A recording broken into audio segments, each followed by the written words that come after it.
Be here now. Just be here now.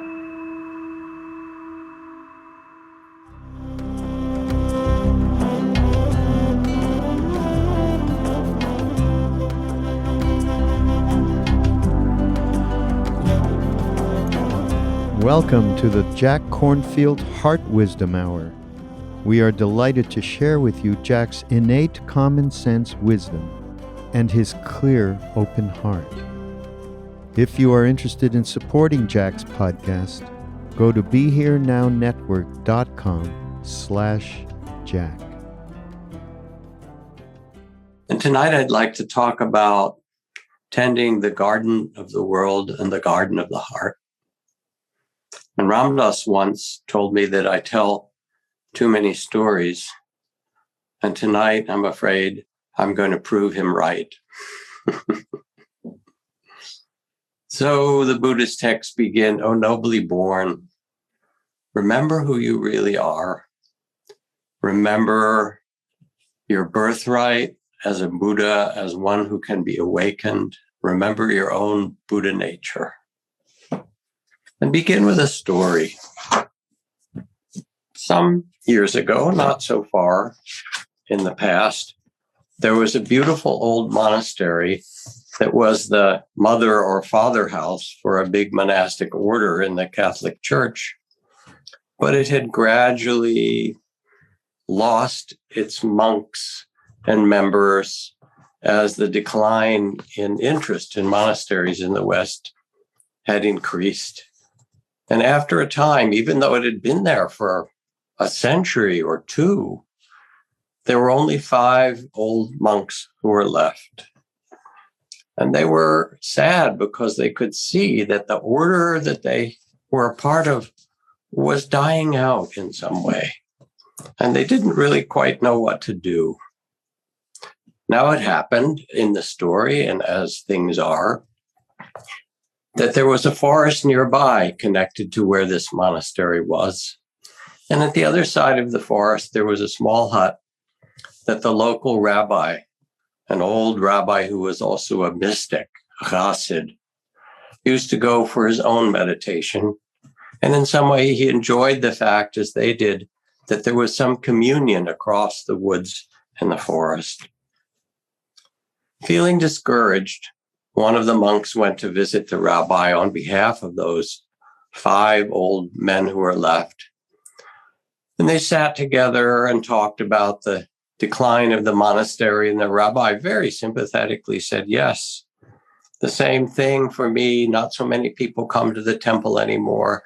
They seem to want something different. It's hard to know how to serve and connect them with the divine." They said, "Well, Rabbi, do you have any advice for us? Can you help us?" He closed his eyes, meditated for a time, and then opened kindly and said, "I really haven't any advice for you, but I have a vision that comes to me now. A strange vision that somehow among you is the Messiah." Well, the monk who'd visited the rabbi paid their respects, departed with some deep affection, and got back to the monastery. And the other old monks gathered around and said, "Did you talk to the mystic? Did you talk to the rabbi?" And he said, "I did." "Well, what did he say?" He said he had no advice for us, really, except he had this strange vision that somehow the Messiah was among us. They all pondered what this could mean. And in the weeks that followed, they began to think, could this be true? Suppose he meant the abbot. Everyone knew the father abbot was a leader for a generation, a holy man. On the other hand, maybe he meant Brother Thomas. Certainly Thomas is a holy man.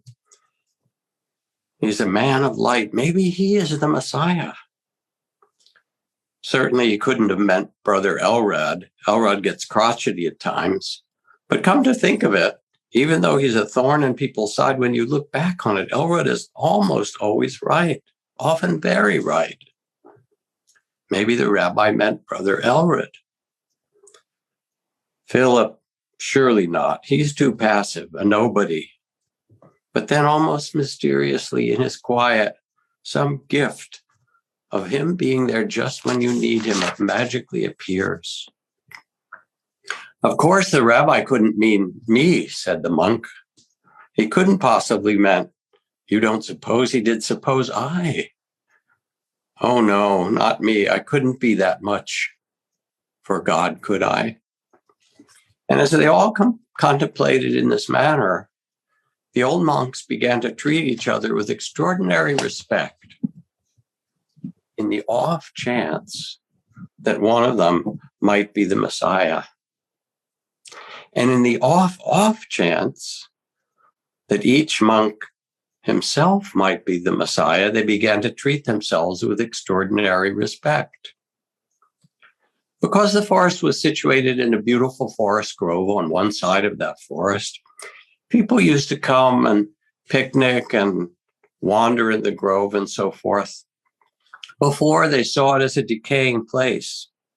But now, as they came, without even consciously being aware of it, they began to sense the aura of extreme respect that pervaded the atmosphere of the place as each of the monks began to treat one another in this sacred fashion. There was something strangely attractive, compelling about it, and hardly knowing why, they came back to play, to listen, to be there in that beautiful forest and bring their friends.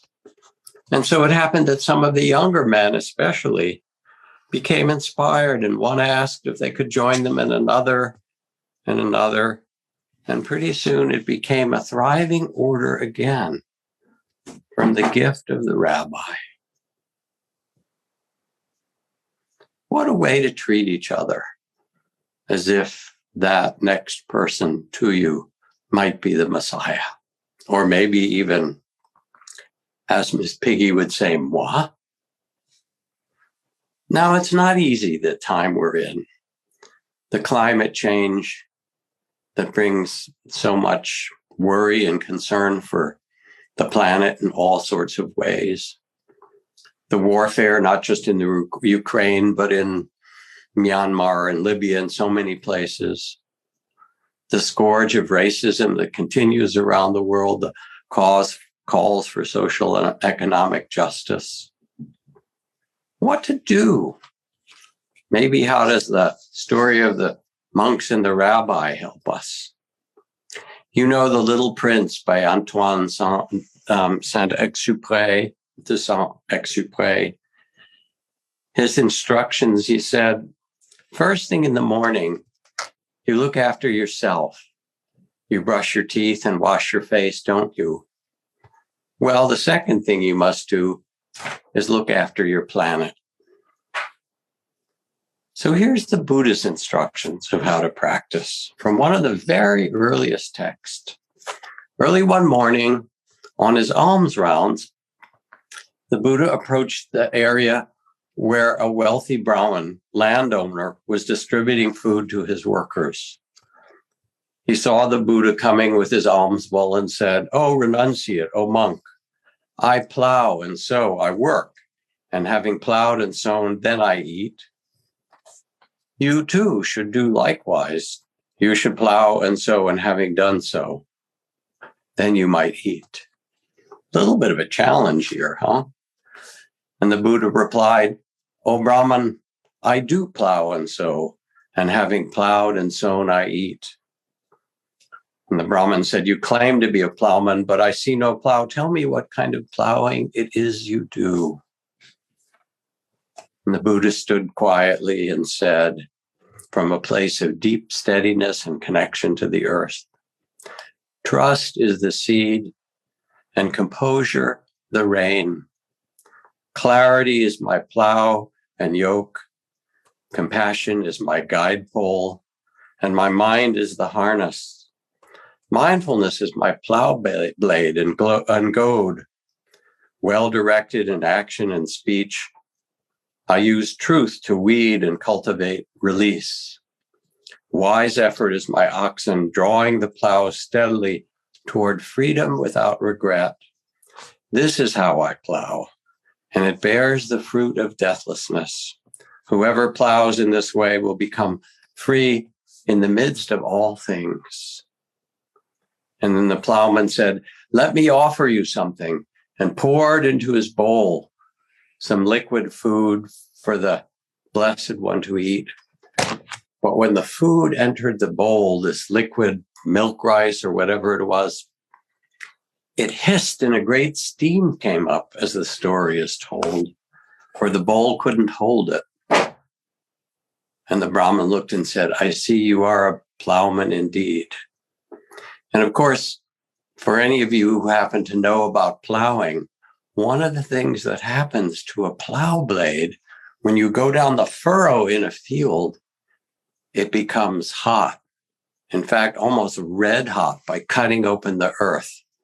And so this was the beautiful symbol of the Buddhist bowl being like the plow blade, hot in his hands, and in receiving that gift from the Brahmin. So here we are at this time in the earth. What kind of seeds are we planting and tending? There are unhealthy seeds of greed, ignorance, fear, hatred, and delusion. And when we plant these seeds or allow them to grow, they bring enormous suffering. But war, now we're putting trillions of dollars of our economy into killing machines. As Dwight Eisenhower said, the military-industrial complex is stealing the education of our children and the wealth of our nation and the nations and the vision of what's possible for this earth. These are one kind of seed, creating new enemies and fear. But there are other seeds. There are seeds of generosity, of clarity, of gratitude, of compassion and mutual respect. As Thich Nhat Hanh says, consciousness has all these seeds embedded in it. Which ones will you water? For those are the ones that will grow.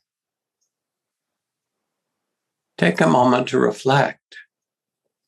When I think of it, the seeds of social and emotional learning for kids in a kindergarten, when they start to hit each other with blocks, or in preschool, you pause and you say, use your words. Use your words. I only wish our political leaders could do that. Whether it's Putin, Zelensky, whoever it happens to be, the generals in Myanmar, use your words. Can we educate our children to plant beautiful seeds of respect and care for one another? Reflect in yourself. What are the seeds you plant with your words, with your deeds? What are the seeds that you water day by day, moment by moment?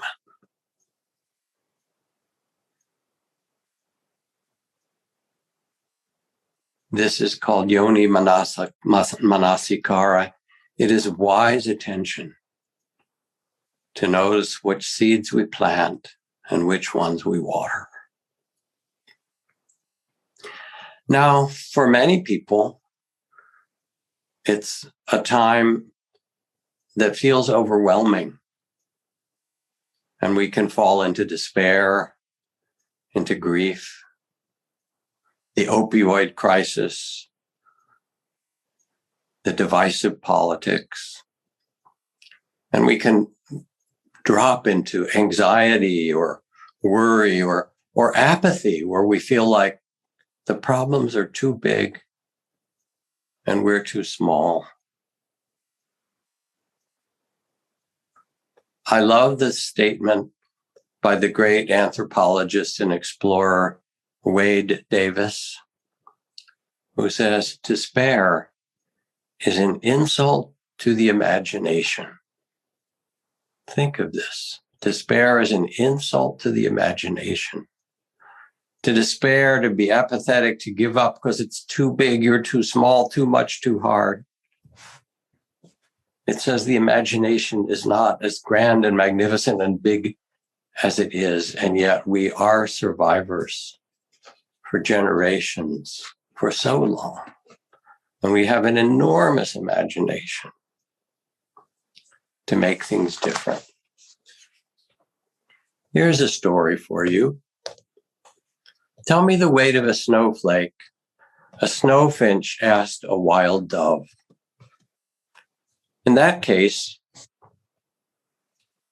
nothing more than nothing was the answer. Tell me the weight of a snowflake. And the wild dove said, nothing more than nothing.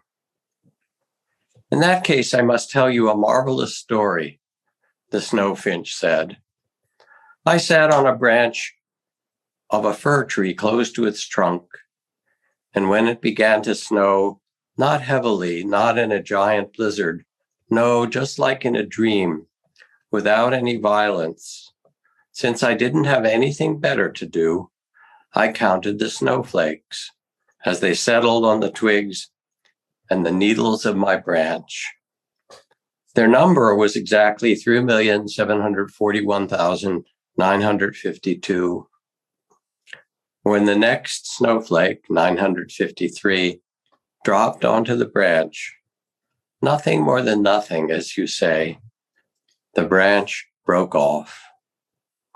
Having said that, the snowfinch flew away, and the dove, since the time of Noah, an authority on the great changes in this world, thought about the story for a while and finally said to herself, perhaps there is only one person's voice lacking for peace to come about in this world.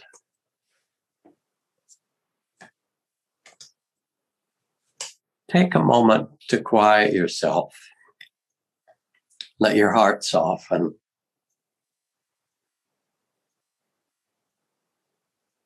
Despair and insult to the imagination. Every snowflake, every seed watered becomes something to change the world. If you want to practice, take a walk and look at the buds on the trees in the springtime. Or look closely at the grass and the weeds that push themselves up through the cracks in the sidewalk. Each bud is an answer to despair or apathy. Each springing up of life is an answer. Quiet yourself. Each great windstorm, so beyond anything we can control, is an answer. This earth moving its wind. The tides coming in and going out. These answer the small sense of self. And you start to sense that you're part of something so much bigger. And when you get quiet, as the sages say, even the leaves on the trees become like pages in the holy books. Take time in your life to go out and seek out and study one bud, one plant pushing itself up out of the earth, one flower, one blade of grass, one seedling.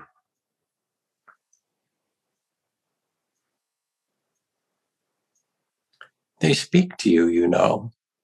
They tell you about something magnificent and huge that you are a part of, as the wind does, as the tides do. Now, I don't want to be a Pollyanna about this. We all suffer, some more than others, and the suffering is going to continue. refugees, drought from the climate, certainly, pandemics, all of these kind of things. But your ancestors and mine have lived through pandemics and epidemics. They've lived through storms and earthquakes and tidal waves. They've lived through all the vast changes of the landscape, and they survived. In your blood is this capacity of creativity. In your blood and in your cells and in your beings are your ancestors saying, yes, we can do this. Now, for climate change, I have before talked to you about this remarkable book, Drawdown by Paul Hawken, that describes the 100 things that we can do to reverse climate change. And then the new volume of Regeneration, Ending the Climate Crisis in One Generation. Don't think this is not possible.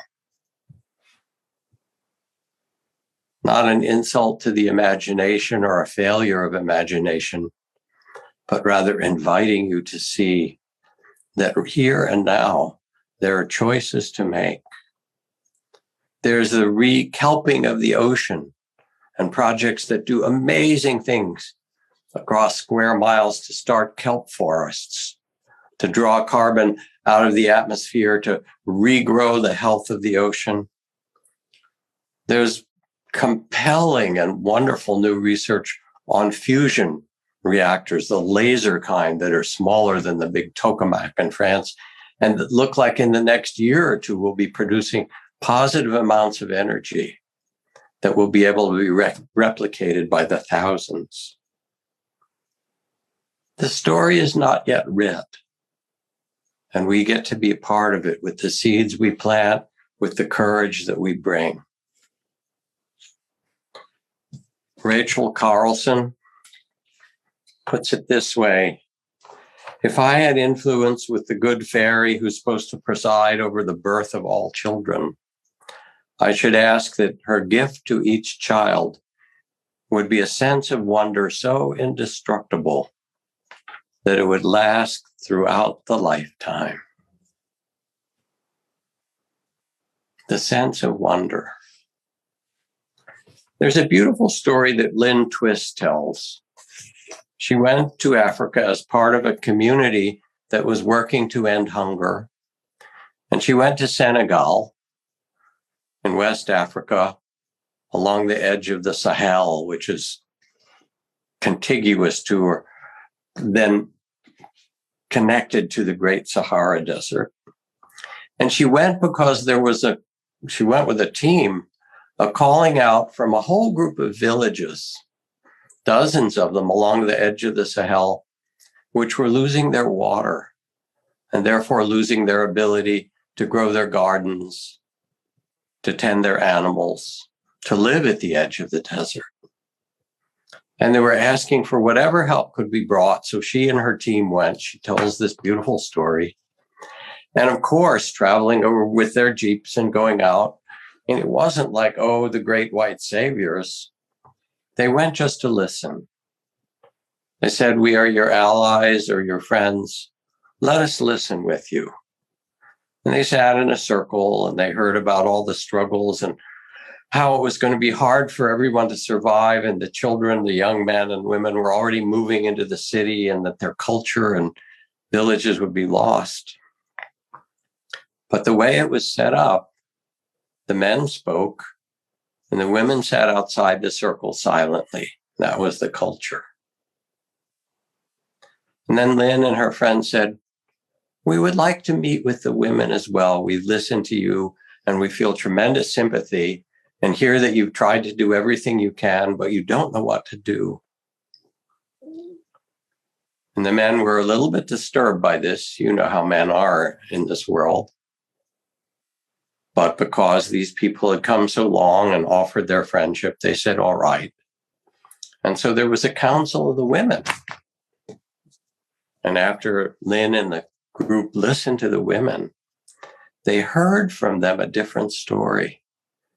They heard their dreams that told them there was an aquifer, a lake of water under the desert nearby. And if only they would dig for it, they would find the water that they needed to save all of their villages. The men hadn't believed them and hadn't listened, but they begged Lynn and those who'd come for an opportunity to see. And together they went back and talked to the chief and the men in the village, because women were not supposed to do manual labor like digging, but they insisted, may we try it? And so the women went out to the place where they thought the water would be found in their visions and dreams. And the men brought drums and made music for the women as the women dug. Deeper and deeper, day after day, for a number of days. And then, as you know how these stories end, the sand became damp in the bottom and they dug deeper and deeper, like you do at the seashore when you're a child and you're digging to get water, find water at the bottom of your hole. And pretty soon the moisture came and the water came. And the drums went and the women continued to sing. And now there is a piping system that brings that water to 16 or 18 villages. The gardens are flourishing, the animals are growing. And all because the women had a vision, an imagination that said, yes, there's something greater than what we know, and let us look for it, let us seek for it. We need this. We need this among ourselves. We need this in our culture. We need to tend the seeds inwardly of trust and courage and vision. And we need to tend the seeds together with one another in community outwardly. As Thoreau said, I do not believe that a seed will spring up, or I do not believe that a plant will grow where there are no seeds planted. But I have great faith in a seed. Convince me you have a seed there, and I'm prepared to expect wonders. So we need a confidence in our hearts and in our lives, inwardly and outwardly, that we can plant and water and tend beautiful seeds. Like a carpenter turns wood, said the Buddha, like a fletcher straightens his arrows, like a farmer channels water to their land, so we should tend our own hearts and minds that beautiful things will grow from them. Take a breath. These are daunting times and difficult tasks, alive for us. And for many of us, there is a deep grief. There might be anger or rage or fear. Underneath it, a kind of grief. And the grief is there because we care so much. Let yourself feel the grief or the despair, as Joanna Macy speaks of despair and empowerment, until underneath it, you can feel the care. You can feel what matters that makes that grief arise in you. Underneath it, something really matters. And you know what it is. Now, if you're going to garden in this world, inwardly and outwardly, when you plant the seeds, when you set a direction, it takes a certain courage and perseverance and dedication, and maybe a moral clarity to say, yes, this is what matters. In spiritual life, it is absolutely that way. And as in the plowing text, where the Buddha talks about the seeds of faith and the dedication and the plow of mindfulness and the wise effort that is the oxen, the faith, and so forth. If you garden, the same thing will happen. You will plant your seeds, and there will arise weeds. There will arrive insects. There will be drought. The inner side in meditation, you set yourself, I'm going to do loving kindness or loving awareness or mindfulness practice. And what happens? Restlessness, sleepiness, doubt, confusion, fear, all those things arise, the hindrances, we call them.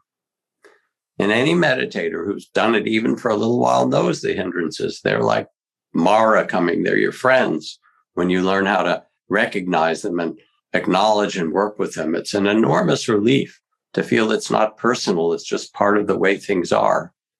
So that when you're a gardener, you don't say, oh, insects don't come and the garden needs to be watered more from drought or the weeds won't come. You recognize this. And these are the obstacles to work with. It's the same in business. You set a direction, you make a business, and then the obstacles come. Not enough capital. Key employee quits. The market changes. Prices go up. The supply chain issues happen. You may have noticed that lately. The competition grows strong. Or maybe in parenting, you have this sweet, beautiful little child who can also, throw a magnificent tantrum just to make sure you're paying attention. And you have to protect them. They're little and they put stuff in their mouth, or again, they hit each other with blocks. You have to keep sure they don't run into the street. You have to socialize them. And then that's just the beginning. Then they start to ride a bicycle, but where will they ride and will they get in trouble? And then they start to do sports and the possibility of injury. And then they go through puberty, and become a teen, and they have to deal with sexuality and independence and cars and alcohol and drugs, all these things, the obstacles that you need to tend. I remember when my daughter Caroline was about 6 or 7 months old, she wasn't yet crawling. And we were driving down the coast to do a retreat or some teaching at Esalen. And she was in her car seat. And somehow she found a penny that was there on the seat or nearby, and she played with for a little bit, and then she stuck it in her mouth. And somehow my wife saw it, or maybe I saw it in the mirror, and we were terrified. Stopped the car, looked in her mouth, tried to get the penny out. It wasn't there. Well, maybe she dropped it. Who knows what happened?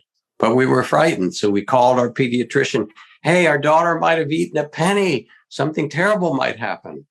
And the pediatrician asked a few questions and said, if she seems all right, don't worry about it.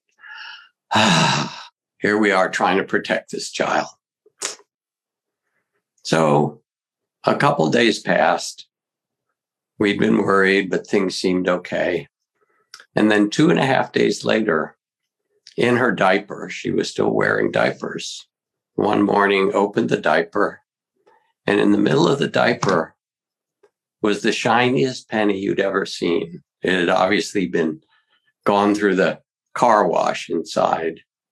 She has the penny still. It's taped inside her baby book.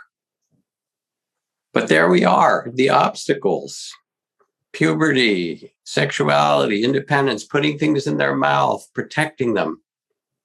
That's what it means to care for something. And in a love relationship, it's the same thing. You fall in love, you have this beautiful connection, but then other things appear, the little shadows and the difficulties and the conflict. When I have had the privilege of performing wedding ceremonies, which I don't do anymore, one of the things that I will say, I'll tell people, when you go into the used car lot, there's a sign in the windows of the cars that are used, that are sold, and it says, as is. And I have them and the couple look at each other and say, do you accept each other as is? Can you love each other, not with the idea of how you're going to change them, but can you love each other as is, and then water the seeds of love, water with love and goodness, that they might blossom in their own way? Stay connected to the best of these seeds. Take a moment to reflect. What is your highest intention in your love relationship?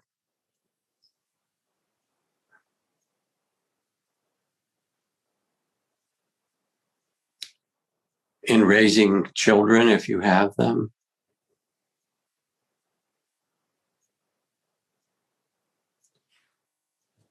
In doing your work?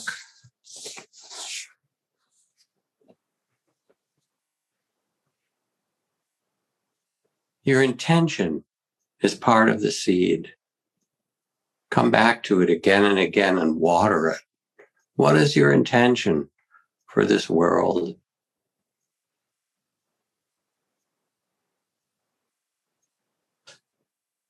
And you feel it and you carry on. As Nelson Mandela said, do not judge me by my successes. Judge me by how many times I fell down and got back up.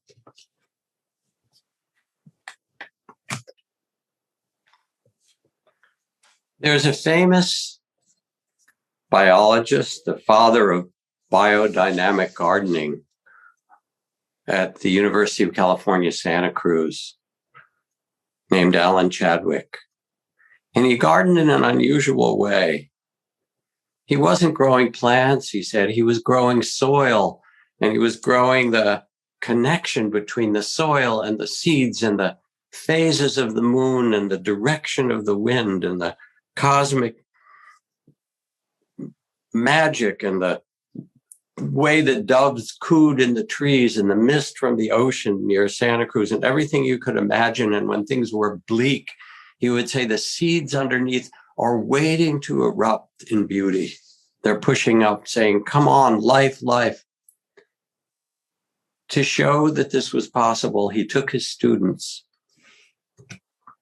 to a plot of land that was owned by someone there that had been a junkyard. And it was full of rusted cars and trash that was thrown there of all different kinds. And he said, could we use this as a sample garden plot? And the man who owned it said, you can, but the soil is dead.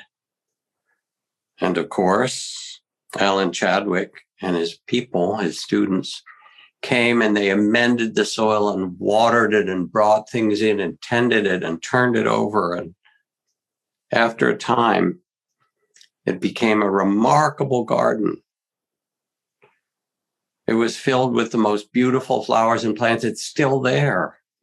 And it was a demonstration that if you plant good seeds and you tend them, even in places that seem impossible, something gorgeous and beautiful can grow. Like the poet Dina Metzger says, give me everything mangled and bruised, and I will make a light of it to make you weep. And we will have rain, and we will begin again.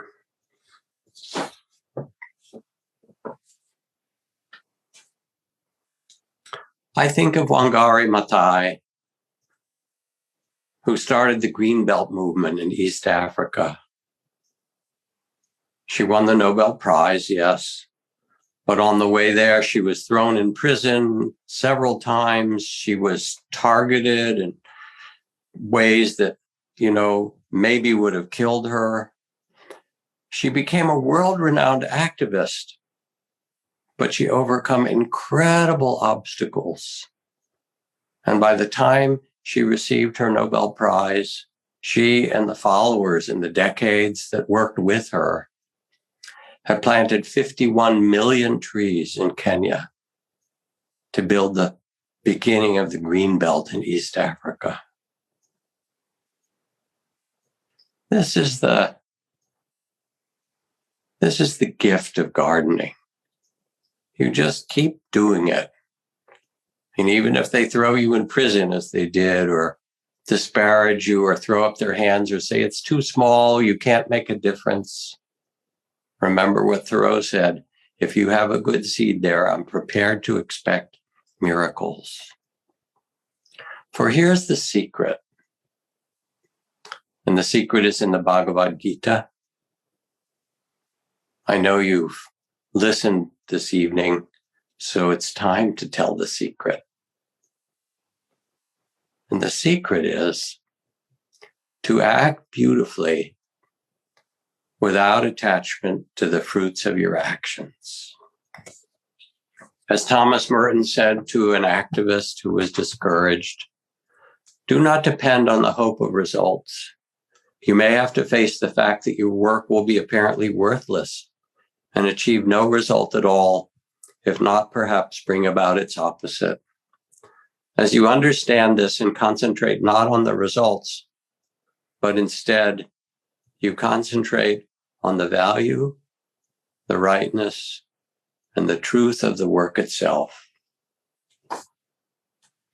and let the seeds grow as they will.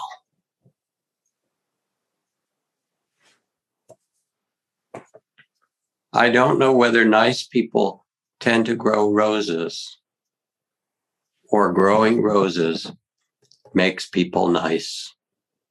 Roland Brown. So a story I haven't told for a long time concerns a math teacher in Ohio. And I don't even remember her name now, but I'll call her Mrs. Matthews. And in her classes, she was a high school math teacher. There were certain times when things would get rowdy, or the students would fall asleep or get bored. And she tried to make her math relevant and useful to them. And there were some students that had resistance or whatever, but she loved them anyway. One of her favorite students was a young man, we'll call him Billy. And she tended him, and they made a really great connection, even though he had difficulty in math.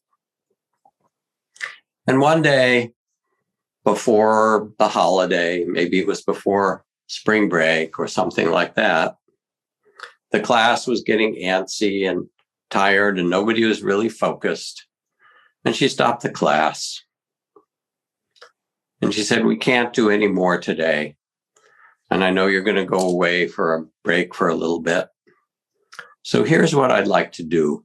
And she wrote on the blackboard a list of the 29 names of students in the class. She asked everyone to copy the list down, name by name, on a piece of paper. And then she said, your assignment for the rest of the hour or session will be to write next to each of these names one thing that you see that you admire or like about that person. At the end of the class, she collected those papers. Sometime later in the spring, when the class again got antsy, maybe it was before exam time, got frustrated, she paused the class again, and she handed each student a piece of paper with their name at the top, and pasted on it were the 29 things that their colleagues, that their fellow students had said that they admired or liked or saw good in them. Well, a couple or a few years later, she got a phone call from Billy's mother, who had known that Mrs. Matthews had had a deep connection with Billy.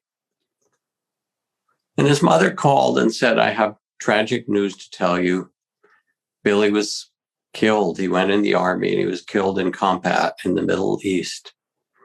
And we're going to have a memorial service. Would you like to come? And she said, of course I will come. She loved her students. So there they were, and a number of her other former students and friends of Billy were gathered around the gravesite, and people spoke about him. And then his mother spoke, and he said, you know, My son carried only a few things in his pocket when they got his body after he was killed. And one of them was this. And she pulled out a piece of paper that had been folded and unfolded clearly a number of times. And at the top was written his name, Billy, and pasted on it were the 29 things that students around him had seen as good and beautiful in him. And she said, "You let him see who he really was." And of course, everybody in the circle, the other students said, "Oh yeah, I carry mine in my wallet still," or "I posted it on the wall in my house." We all have it. It meant so much to us.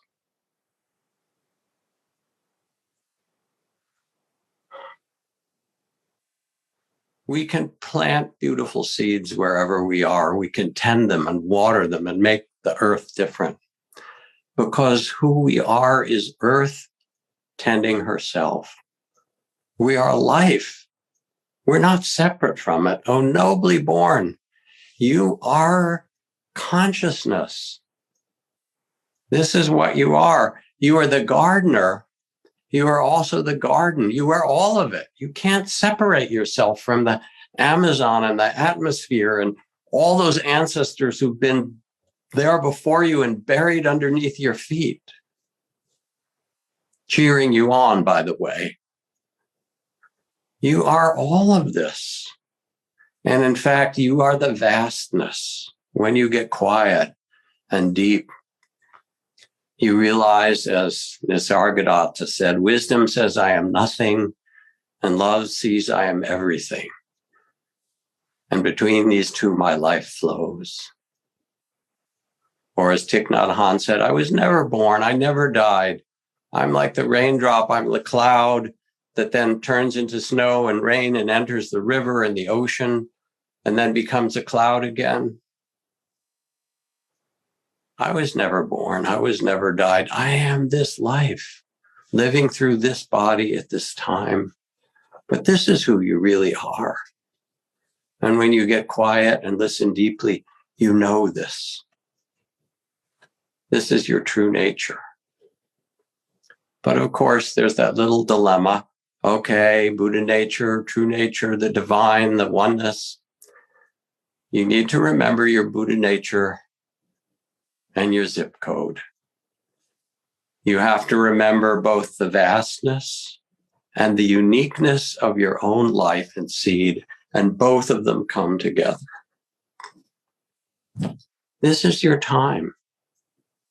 This is the time the earth is calling you to plant beautiful seeds, to tend them, to make beautiful things grow. Whether you see them in this lifetime or not, it does not matter. Because all of us doing it together is what makes it work. So again, get quiet. Let yourself reflect. You are the garden and the gardener. You are all of it. Come in your form now. This amazing mystery. Maybe even close your eyes. What three things is the earth calling you to do to make a real difference? You can know.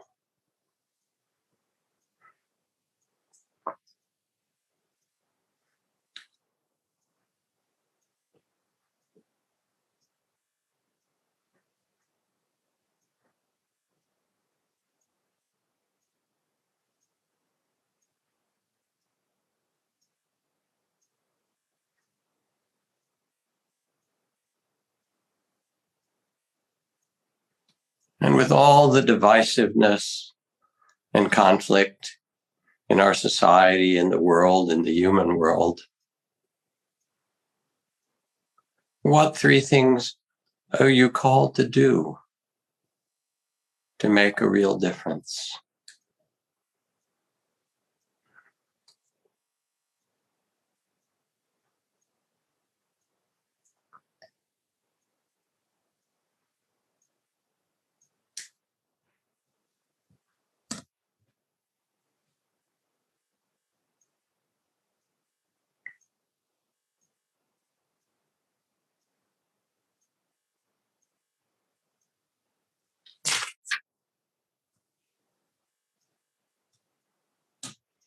This is what the Sufis call sohbet, a conversation with the heart.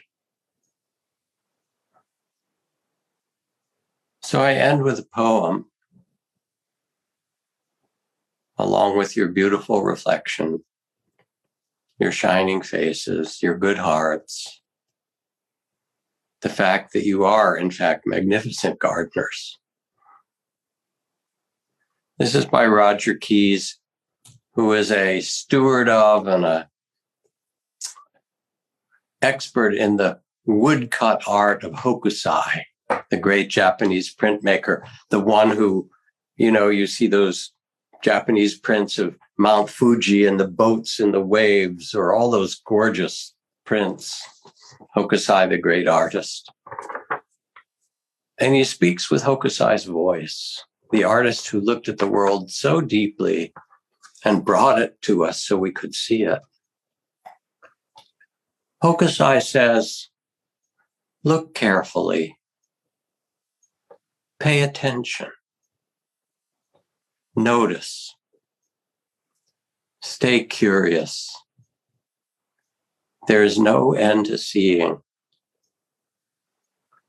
Hokusai says, look forward to getting old. Keep changing. You just get more of what you really are. Repeat yourself as long as it is interesting.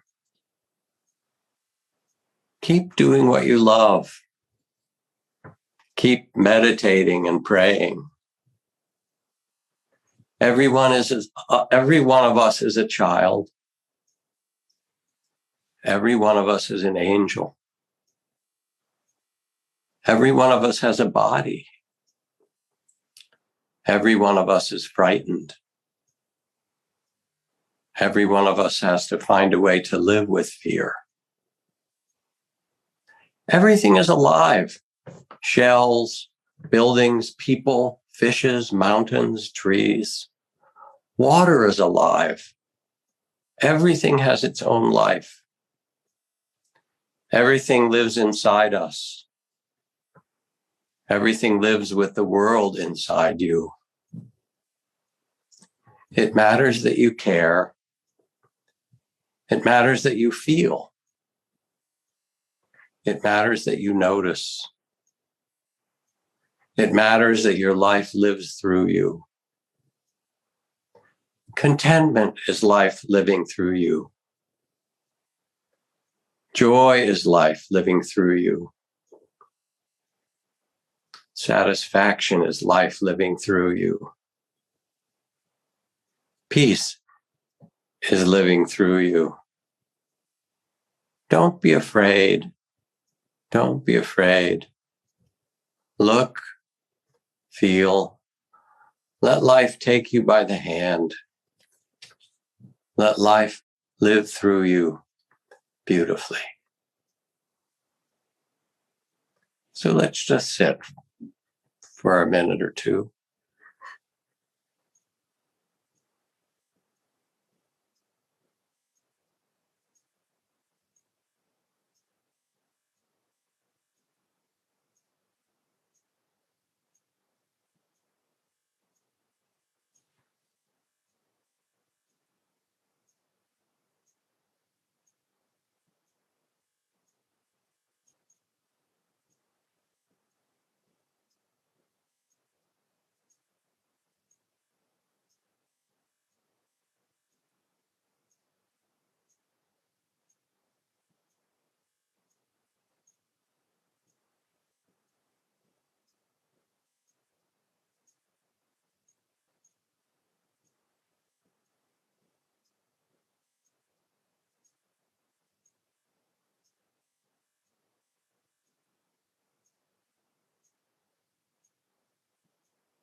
And getting quiet, listening with the heart, allows you to be the gardener and the garden, to plant and water beautiful seeds. And what else matters as you pass through this incarnation, this life?